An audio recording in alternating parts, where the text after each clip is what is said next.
Welcome to the Lockdown Lab, where we try experimental cooking during the lockdown period. And today I'm going to introduce you to a favorite dish of mine from North India, which is a Mughal lamb curry.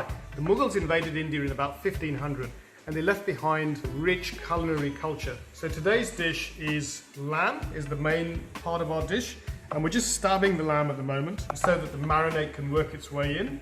And I'm getting a little bit of help from one of my young ones at the same time. So we've now got the marinade going, which is just a very basic one of some finely chopped onions, garlic, ginger, coriander leaves, and I'm just going to add into it almond meal. So just pour that in there, and I'm just going to put in a little bit of olive oil just to help lubricate it.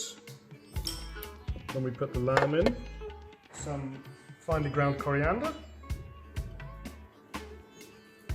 quite generous, and I'm just going to slice up a lemon and just squeeze in lemon, which is just going to help break down the meat. And now we're just going to mix in the lamb itself, which we've just stabbed. The stabbing will help speed up the process a little bit more. If you want to be a perfectionist, you want to be doing a marination overnight in the fridge, but I'm taking a bit more of a shortcut approach this afternoon because we want to eat this this evening, and I'll leave it for about an hour or so in the fridge before cooking it. This is sort of my local Australian almond meal, but of course almonds came from Persia.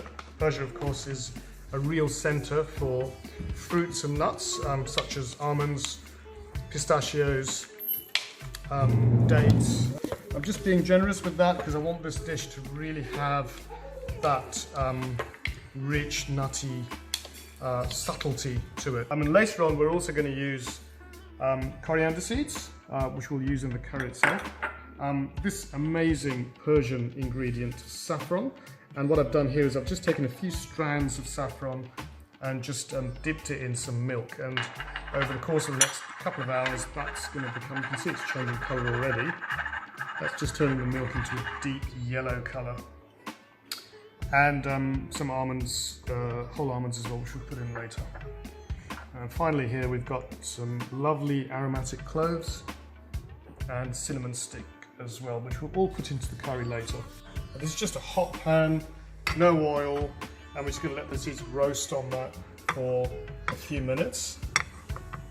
Okay, and then while that's carrying on, I'm going to get going with the main casserole dish, and I'm going to use ghee today, using pure New Zealand ghee. Ghee is very traditional for this type of food. Spoon that ghee right in. A little bit of a naughty ingredient, always enriches the taste and very traditional for this dish.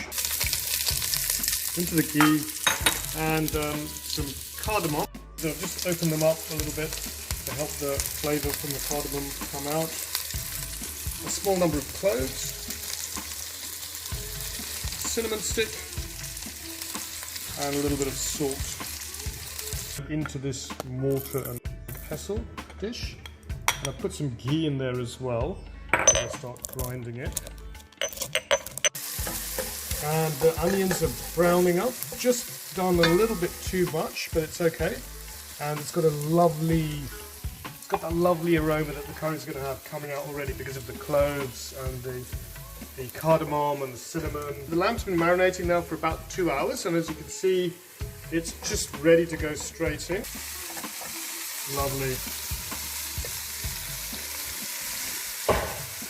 And I'm going to add in a bit of water. I'm not really measuring this, but it's probably about a half a cup of water, I would say. Give it a bit of a stir. That smells lovely already. And here's the lamb. It's now been cooking for about 30 minutes, and as you can see, a lot of the water has dried out. It's just getting a little bit tender as time goes on, and I'm just going to add in a bit more water. Probably about another third of a cup, and cook it for a little bit longer.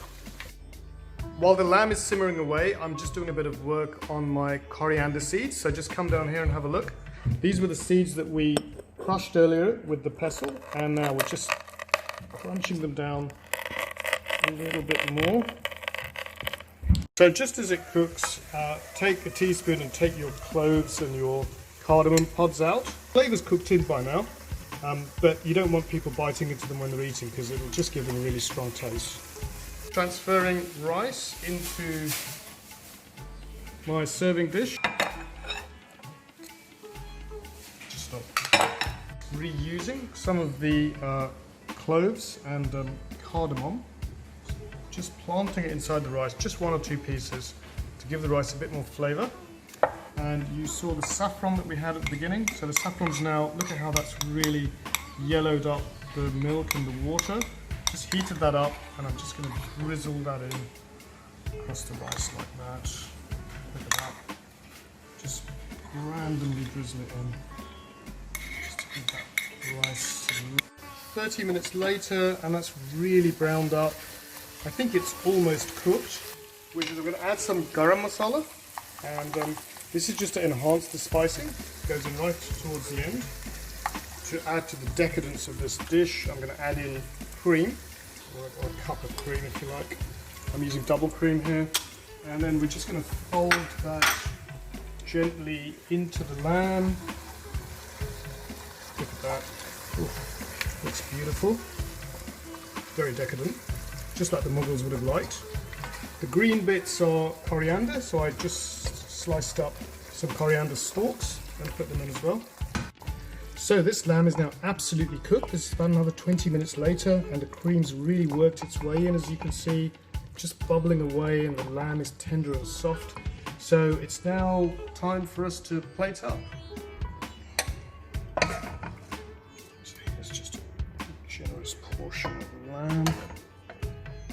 Food for kings and queens in the Mughal court in Delhi or in Lahore 500 years ago. Come over here.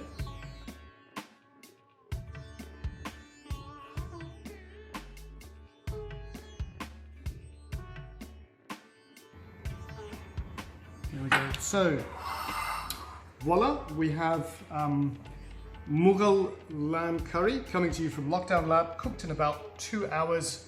Straight from the Mughal court of 500 years ago in northern India. Thank you for joining Lockdown Lab.